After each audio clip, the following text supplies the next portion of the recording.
Fala pessoal, tudo bem? Sou o Gabriel Barbosa, sócio e membro do Comitê de Investimentos da TRX. Estou aqui com o Vinícius Araújo, nosso responsável aqui pela área de relação com investidores na TRX. E esse é o webcast referente ao relatório gerencial de novembro de 2024 do fundo TRX F11. Como sempre a gente gosta de começar aqui, muito obrigado aos aproximadamente 184 mil investidores do fundo, nossos cotistas, nossos clientes. A gente sempre fica muito lisonjeado com a confiança de vocês na gestão da TRX. Bom, passando adiante, o Araújo vai comentar aqui um pouquinho sobre os principais destaques, né, desse relatório gerencial e na sequência eu entro dando maiores detalhes sobre as movimentações do fundo no mês. Bom, obrigado Gabs pela apresentação inicial. Durante esse relatório nós vamos falar sobre algumas movimentações e alguns assuntos, entre eles a divulgação de um fato relevante referente à conclusão da aquisição de 4 imóveis locados ao Mateus Supermercados, a estruturação de uma nova securitização para o fundo e o novo aditivo ao memorando de entendimentos referente aos imóveis em negociação, referente aos imóveis de Ipatinga e da Avenida Brasil localizados no Rio de Janeiro. Falando um pouco da distribuição e rendimentos do fundo durante o mês de novembro, o TRX F11 vai distribuir equivalente a 93 centavos por cota. Esses rendimentos devem ser distribuídos no dia 13 de dezembro aos detentores de cotas no fechamento do mês de novembro. Isso representa um dividend yield aproximado de 10,86% ao ano. Falando um pouco também da rentabilidade do fundo histórica, o TRX F11 vem apresentando uma rentabilidade acima de 58% desde a sua listagem em janeiro de 2022, e isso representa uma diferença positiva frente ao IFIX no mesmo período, acima de 57%, que vem mostrando aí a resiliência do fundo durante esse período. Além disso, o volume médio de negociações do TRX F11 durante o mês de novembro, o volume de negociações diárias bateu o patamar de 5 milhões, acima de 5 milhões de reais por dia. Então acho que agora a gente pode entrar um pouco mais no detalhe acerca dos fatos relevantes e das movimentações do mês. Legal. Bom, acho que o primeiro ponto, né, a conclusão da aquisição de 4 lojas que ou estão em desenvolvimento ou estão prontas e que serão locadas ou já estão locadas para o Grupo Mateus, né? A gente está falando de 3 lojas em construção, mas que já estão em construção, né? Então o processo de construção deve terminar ali entre janeiro, fevereiro e março de 2025, então são obras que já estão em andamento e com um período curto de obras no TRX F11. 2 dessas lojas ficam na região metropolitana de Belém do Pará, nas cidades de Ananindeua e Marituba, e a outra loja fica na cidade de São Mateus do Maranhão. Além disso, o fundo também comprou uma loja pronta, né, um sale-leaseback clássico, em que o fundo compra o imóvel do próprio Mateus e loca para ele de volta, na cidade de Russas, no Ceará. Todas essas lojas estão locadas com contratos atípicos de locação, com prazo de 20 anos, em que a multa por rescisão antecipada é o saldo remanescente do contrato inteiro, e também possuem como correção, né, o índice que corrige os aluguéis, o IPCA, anualmente, e contam com garantia na modalidade de fiança outorgada pelo controlador do Grupo Mateus, né? O valor do compromisso total a ser investido é de aproximadamente R$ 122.860.000 reais, sendo que o fundo já desembolsou R$ 56.320.600 reais referente à aquisição desses imóveis, né? E já passou a receber o aluguel integral desde esse primeiro desembolso, que tinha como objetivo comprar os terrenos das lojas em desenvolvimento, reembolsar os custos, né, que já incorreram nessas obras, e também a aquisição da loja pronta na cidade de Russas. E o saldo remanescente ele vai ser desembolsado aí, nos próximos 6 meses em parcelas mensais. Tá? A aquisição foi feita por aproximadamente R$ 4.125 metro quadrado, um valor consideravelmente menor do que os R$ 4.892 por metro quadrado que está marcado hoje no nosso valor patrimonial para as lojas de varejo. A condução das obras, né, é de responsabilidade do Grupo Mateus. O TRX-F11, através, né, dos prestadores de serviço, a nossa equipe de engenharia faz as medições da obra e vai reembolsando o Mateus ao longo desse período. E com isso a gente diminui muito, né, o risco de performance aqui, dado que o Mateus já paga o aluguel do contrato desde esse primeiro desembolso. Então, independente de quanto vai custar ou de qual é o prazo para a obra ficar pronta, o contrato já está valendo. Então, acho que dessa parte, né, dessa aquisição é isso. Para mais detalhes, a gente recomendou aqui, né, que os investidores acessassem o fato relevante que foi divulgado no dia 19 de setembro de 2024, quando a gente assinou, né, a opção de comprar esses imóveis, e também o relatório gerencial de setembro de 2024, ou até mesmo o webcast de setembro, que está também aqui nos nossos canais, no Spotify e no YouTube, e as pessoas podem acessar, entender mais sobre o racional de aquisição dessas lojas. A gente tirou dúvidas aí ao longo desse período, então esses materiais estão bem ricos, com localizações, informações das cidades, enfim, tá tudo lá, né, nesses materiais, tanto no Fato Relevante, no relatório gerencial ou no próprio webcast, tá? Seguindo aqui, a gente, né, para fazer frente a essa aquisição, a gente vem falando sobre isso nos últimos relatórios gerenciais do TRX-F11. A gente está estruturando aqui, né, uma operação de securitização com vários contratos como lastro, né, contratos esses que tem o Grupo Mateus como contraparte, como inquilino desses imóveis e como contraparte dos contratos de locação. A gente já fez algumas pernas de liquidação dessa operação, ainda não terminou, a gente deve fazer a última perna de liquidação dessa operação de securitização agora em dezembro. Mas o objetivo, né, é justamente captar recursos nesse momento de mercado bem desafiador para a emissão de novas cotas. Então o fundo está captando recursos via securitização. No momento que a gente vive sim uma crise de mercado, mas que isso tem refletido pouco, pelo menos ainda, no mercado de crédito. Então com isso a gente tem conseguido colocar essas operações em taxas que a gente entende que são positivas para o fundo, que geram valor, e foi isso que a gente fez aí ao longo do mês de novembro. A gente fez uma nova emissão de securitização para o fundo, usou como lastro os contratos de locação das lojas Mateus, Juazeiro e Petrolina. O prazo da securitização é um prazo de 15 anos, bastante extenso, não contém carência nem de principal nem de juros, o indexador é o IPCA, e o valor total emitido foi de aproximadamente 103 milhões de reais, com uma taxa de emissão de 6,90% ao ano mais IPCA, né?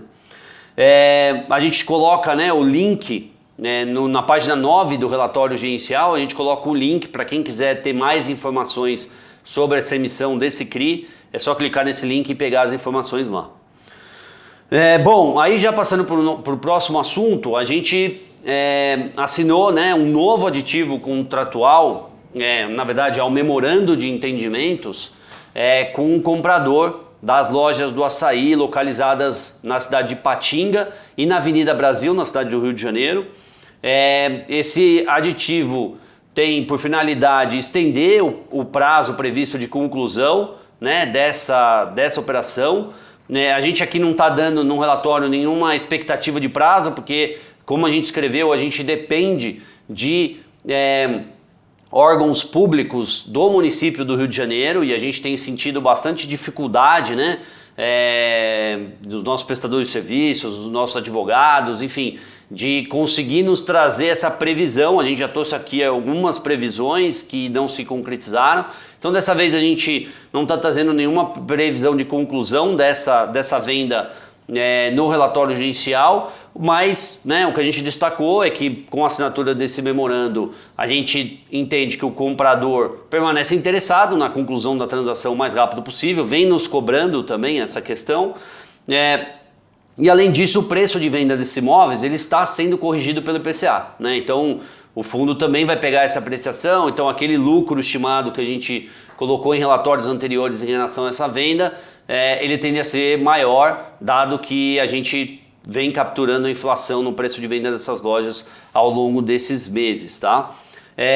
Com isso, né, com tudo o que aconteceu e com a gente não tendo condições de estipular uma data prevista para a conclusão dessa transação, o que a gente fez aqui como um movimento de gestão, foi antecipar o dividendo extraordinário do TRXB11, né? O TRXB11 ele pagaria um rendimento extraordinário só em dezembro para ser reconhecido no TRXF11 em janeiro. Esse pagamento extraordinário é referente às lojas, né, dessa transação que o TRXB vendeu ao longo do ano.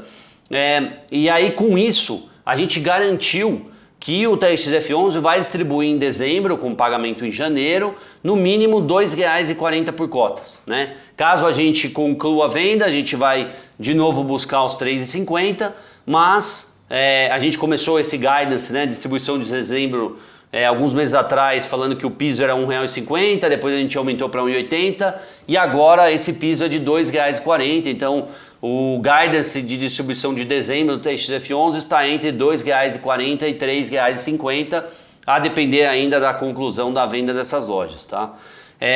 Independentemente disso, se a gente não vender essas lojas esse ano, né, no segundo semestre de 2024, e isso ficar como um reconhecimento para o primeiro semestre de 2025, a gente já trouxe uma expectativa aqui, né, que no final das contas isso faria com que o rendimento total distribuído no primeiro semestre de 2025 seria próximo ou similar ao rendimento total que a gente distribuiu no segundo semestre de 2024, né? Muito provavelmente, né, e quem conhece já há bastante tempo o nosso fundo, a gente tem por medida distribuir um valor recorrente todo mês e aí no fechamento do semestre a gente paga um adicional. A gente está estudando aqui se a gente realmente mantém isso, dado todo esse cenário de turbulência que a gente vem vivendo no mercado financeiro, né, com a abertura da taxa de juros, aumento do dólar, com o IFIX caindo de forma acentuada. A gente prefere antecipar esses movimentos de distribuição, entregar o dinheiro na mão do cotista e ele, né, pode decidir se ele recompra as cotas num patamar mais barato ou se simplesmente ele usa esse dinheiro para outra coisa. Então, a gente está aqui discutindo se a gente mantém essa política de distribuição de 93 centavos no primeiro semestre do ano que vem e deixa para pagar o extraordinário só em junho, com pagamento em julho, ou se a gente antecipa isso, né, e paga um pouco a mais todo mês além dos 93 centavos. Essa é uma discussão que a gente está tendo aqui no comitê e a gente deve decidir isso, né, a gente tem um tempinho ainda, até o final de janeiro a gente deve ter essa decisão e conforme possível a gente comunica isso também aos cotistas, tá? E aí com isso, né, quando a gente projeta tudo que o fundo tem a distribuir já contratado, como o fundo é hoje, né, contabilizando as cotas que o fundo tem hoje, o nível de alavancagem que a gente tem hoje, enfim, considerando tudo que a gente tem hoje no fundo, a gente estima que nos próximos 12 meses o fundo deve distribuir um dividend yield, entre 14% e 16% ao ano, né? Então assim, estamos falando de um dividend yield bem alto, provavelmente vão ser os 12 meses em que o TRXF11 vai mais pagar dividendos, olhando, né, dezembro até novembro do ano que vem.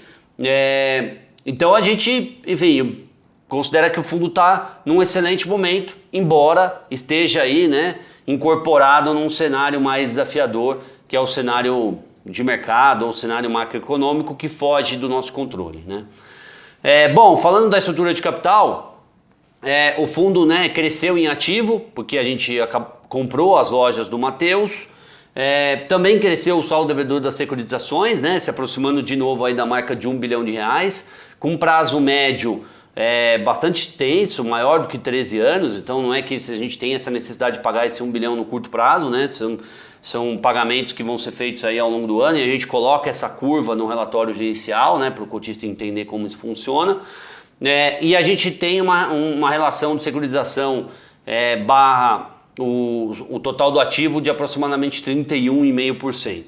Né? Se a gente descontar o caixa, a gente está falando de uma alavancagem líquida de aproximadamente 18%, o que a gente ainda entende que é um valor muito tranquilo, né? E que nos traz previsibilidade e segurança para conduzir o fundo aí no médio e longo prazo.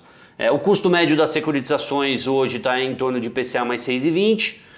O fundo ainda mantém aqui, né, investimento em ativos com liquidez de aproximadamente 410 milhões de reais, sendo que a necessidade de caixa para amortização, né, dessas securitizações nos próximos 12 meses é em torno de 48 milhões e 700 mil reais. E o índice de liquidez corrente do fundo está na casa aí dos 8,4 vezes, ou seja, 8,4 anos, né? E a relação dessa necessidade de caixa de 48.700 para o patrimônio líquido do fundo hoje é de 2,32%, ou seja, é um percentual bastante baixo em relação ao total do fundo. Acho que com isso passei por todos os pontos aqui de destaque do relatório. Legal, então agora a gente pode passar para a sessão de perguntas e respostas. Nós recebemos algumas perguntas após a divulgação do relatório gerencial e ao longo do mês também, então a gente vai responder algumas aqui. E a primeira é: qual será a data de corte para a distribuição extraordinária referente ao pagamento de dezembro? A data de corte é o último dia útil, né, o último dia de negociação de cotas do TXF11 em dezembro. Então, até o último dia útil, quem comprar cotas terá direito ao dividendo que será pago no 10º dia útil de janeiro. Boa. Bom, agora um pouco sobre alavancagem. Pode haver algum descasamento de fluxo no fluxo das alavancagens por conta do aumento do IPCA? Não, né, por conta daquilo que a gente sempre bateu aqui em relação à estrutura de alavancagem do TXF11. A gente sempre faz essas alavancagens, essas securitizações em cima de contratos atípicos, em que a multa é o saldo remanescente, que tenham inquilinos de primeira linha e que o índice seja corrigido exatamente igual. Então, quando corrige o contrato de locação por IPCA, o CRI também corrige por IPCA, né? Anualmente, no mesmo mês. Então, é assim que acontece em todas as nossas securitizações. Se alguém tem dúvida sobre isso, a gente deixa os links, né, aqui no relatório gerencial, na pasta sobre a estrutura de capital do fundo. Tem lá os links para todas as securitizações que o fundo já emitiu. E aí tem os documentos, enfim, dá para entender bem isso lá, mas é exatamente casado. Então, se o IPCA vier mais forte para corrigir o saldo devedor dos CRIs, ele vai vir mais forte também para corrigir os contratos de locação e isso vai se equilibrar. Legal. Bom, acho que a gente já acabou respondendo essa aqui, mas acho que é importante ressaltar se a gestão fica confortável com o nível de alavancagem do fundo, né, acima dos 30%. A gente fica confortável mais pela estrutura do que propriamente pelo nível de alavancagem, né? A gente já defende isso há muitos anos no TXF11, né? A gente chegou a ter 50% de alavancagem no TXF11 e ainda assim a gente estava confortável, né? Então, hoje com 31,5% não mudou nada, pelo contrário, né? A gente tem uma alavancagem, um nível de alavancagem menor, mas a estrutura como um todo do fundo e de securitização do fundo permanece igual, o que nos dá bastante conforto aí para conduzir a gestão do fundo com esses níveis. Legal. Bom, a gestão planeja reduzir a taxa de administração, gestão ou performance futuramente? Está nos nossos planos isso? Não, essa não é uma pauta de discussão aqui. Acho que o TXF11 tem uma taxa condizente com outros fundos de mercado, né? Os fundos mais novos têm saído até com taxas maiores, né? Ao contrário de taxas menores. A taxa de performance no TXF11 a gente não cobra já há bastante tempo, né? É uma taxa que ela é calculada em cima dos dividendos que a gente distribui contra o IPCA mais 6 e a gente ficou muito atrás disso nos anos ali em que a inflação bateu 10%. Enfim, então já há alguns anos o TXF11 não cobra taxa de performance, mas a gente entende que é justo permanecer lá, né, essa cobrança, porque alinha os interesses, a gente vai sempre querer distribuir mais dividendo, gerar mais valor para o fundo, e quando a gente conseguir isso, bater esse IPCA mais 6 em relação à quantidade de distribuição, né, de dividendo que a gente está distribuindo para os nossos investidores, a gente acha justo cobrar. Então, essa não é uma pauta que está hoje sendo discutida no nosso comitê de investimentos. Bom, a última pergunta agora. Qual a visão da gestão sobre o mercado imobiliário para os próximos anos, considerando o cenário político fiscal? Acho que hoje dá uma visão sobre o mercado imobiliário para os próximos anos, assim, é uma ciência difícil de ser implementada, né? Difícil de dar essa expectativa no momento atual. A gente vem vivendo, né? Estamos fazendo esse webcast aqui à tarde, no dia 6 de dezembro, uma sexta-feira, estamos gravando aqui o webcast, né? E assim, o mercado muito arisco, né? Tem caído muito em alguns dias. Hoje, por exemplo, é um dia de forte recuperação, uma volatilidade até difícil de ser vista, né, no IFIX. O IFIX geralmente é um índice que tem menos volatilidade. Os fundos imobiliários têm menos volatilidade, mas o que a gente tem visto são dias muito voláteis. Então isso faz com que a gente tenha uma imprevisibilidade do que pode acontecer. Considerando o cenário fiscal, a nossa visão aqui é que em algum momento o governo vai ter que achar uma solução para trazer essa confiança para o mercado, para os investidores e para a economia como um todo, né? Porque senão a gente vai entrar num ciclo em que, enfim, a gente vai entrar numa espiral aí do que é conhecido no mercado como dominância fiscal, né? Que não importa o quanto você subir juros, cair juros, etc., isso é irrelevante. E a economia entra numa espiral muito negativa, né? A gente não acredita que isso vai acontecer, a gente acha que os fundamentos da economia são sólidos, o crescimento tem sido robusto, então a gente acredita, mesmo num cenário de alta de Selic, né? Então assim, não é um cenário fictício criado, né, por uma marretada ali na Selic, como a gente já viu no passado. Então com tudo isso a gente tem uma expectativa de que isso vai ser corrigido. E se isso for corrigido, a gente deve voltar a uma normalidade, e isso deve abrir espaço até para queda de juros no médio e longo prazo. Então essa é a nossa visão, e se essa visão estiver correta, o mercado imobiliário no médio e longo prazo deve ser favorecido. Agora, o curto prazo, muito difícil de ser previsto. A gente pode ter uma reviravolta aí e o mercado voltar muito rápido, ou a gente pode continuar nesse, né, remoendo ainda mais essa questão do fiscal e ficar nessa espiral negativa no curto prazo. Para o médio e longo prazo a gente tem uma visão aqui mais construtiva. Bom, beleza, com isso a gente termina aqui a sessão de perguntas e respostas. A gente encerra o webcast, mas antes eu gostaria de agradecer a participação de todos e deixar aqui os contatos. A gente tem o canal GRI, o nosso e-mail principal, que é o ri@trx.com.br. Estamos nas redes sociais, através do Instagram TRX Investimentos e no Spotify também, @TRX Investimentos. O nosso site oficial institucional, que é o trx.com.br, e o site do fundo, que é o www.trxf11.com.br. Mais um mês a gente gostaria de agradecer a participação de todos e até o próximo webcast. Valeu, pessoal!